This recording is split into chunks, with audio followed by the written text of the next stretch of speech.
Hello दोस्तों, मैं हूं दीपक। आप देख रहे हैं अपने YouTube channel DTC math study. तो लगातार बने रहे अपने यूट्यूब चैनल पे।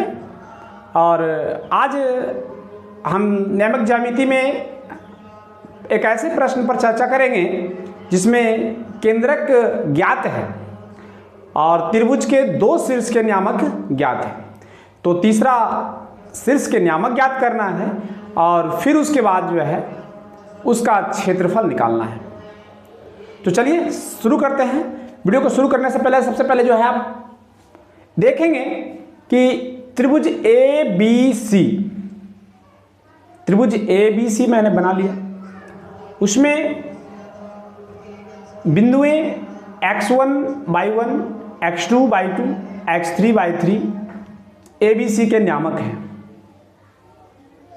बिंदु ABC के नियामक हैं और G का नियामक मैंने x, y माना। तो सबसे पहले हम मान लेते हैं, माना कि त्रिभुज ABC में A बराबर जो है 2, 3 और B बराबर कितना है -1, 2 और ये केंद्रक तथा केंद्रक जो केंद्र होता है यह केंद्रक G बराबर 2/3, 2 ये दिया गया है।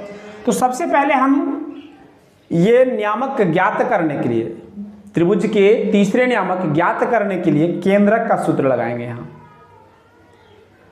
क्योंकि प्रश्न में दिया गया है ना कि किसी त्रिभुज के केंद्रक और दो शीर्ष के निर्देशांक क्रमशः केंद्रक और शीर्ष के निर्देशांक, तो केंद्रक ये हो गया और शीर्षों के निर्देशांक ये दोनों हो गए। तो त्रिभुज का पहले क्षेत्रफल परिकलित करना है।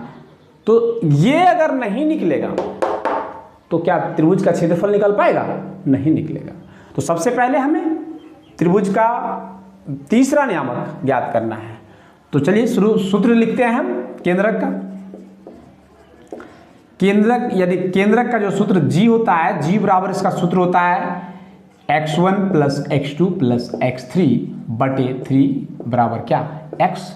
और उसी तरह से y1 + y2 + y3/3 बराबर y, क्योंकि x और y का नियामक हमें पता है। तो चलिए बराबर लिखते हैं। x1 कितना है? 2, x1 2 प्लस -1 और प्लस x3/3 बराबर x का नियामक 2/3 कौन y1 कितना है? 3 प्लस y2 कितना है? 2 प्लस y3/3 बराबर जो दिया गया है वो है 2। देखिए तो यहाँ हमें 2 - 1 बराबर 1 प्लस x3 और देख रहे हैं ना यहाँ बराबर में दोनों तरफ है तो क्या होगा? 3 3 क्या हो जाएगा? कट जाएगा। बराबर क्या हो जाएगा? 2। समझ रहे हैं ना? यहाँ नहीं है इसलिए क्या हो जाएगा? इसके साथ गुना। यहाँ भी गुना हो जाएगा एक बार। जैसे अगर आप यहाँ गुना करते तो देखिए सबसे पहले ध्यान देंगे 2/3 × 3 तो 3 से 3 कट जाएगा, कटेगा ना।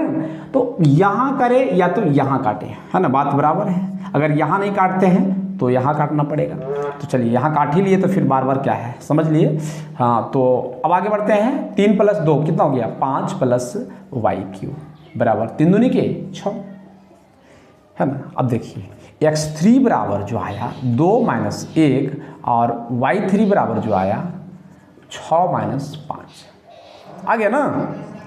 x3 बराबर 1 और y3 बराबर 1, या ये x3 जो c का नियामक हुआ या c बराबर 1, 1, ठीक है ना। c का जो नियामक आ गया 1, 1। अब हम क्या करेंगे? A B C तीनों नियामक प्राप्त हो गया।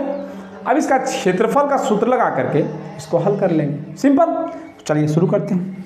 क्षेत्रफल त्रिभुज ABC का क्षेत्रफल बराबर होता है 1/2 × x1 × y2 - y3 plus x2 × y3 - y1 plus x3 × y1 - y2, है ना, बराबर 1/2 × x1 तो हमें पता हो गया, 2 × x2 हो गया कितना, पहला y2 कितना हो गया 2 - ये जो आ गया 1, यहाँ लिख भी सकते हैं बाद में, अब कोई दिक्कत नहीं है ना, देखने के लिए वहाँ से। तो 2 माइनस 1 प्लस x2 आ गया माइनस में, तो माइनस 1 और इंटू में हो जाएगा 1 माइनस 3 और प्लस 1 इंटू 3 माइनस 2, है ना। देखिए अब इसको हम इस प्रकार में लिख सकते हैं 2 गुने 1 माइनस 1 गुने माइनस 2 और प्लस 1 गुने ये 3 माइनस 1, तो 1 क्या आ जाएगा। देखिए यहाँ पर भी लिख सकते हैं 1/2 और गुने कितना 2, है ना, माइनस यहाँ माइनस माइनस प्लस क्या हो जाएगा 2 और प्लस 1 बराबर कितना 1/2 गुने दूनी 4 1 5, अर्थात जो 5/2 वर्ग इकाई।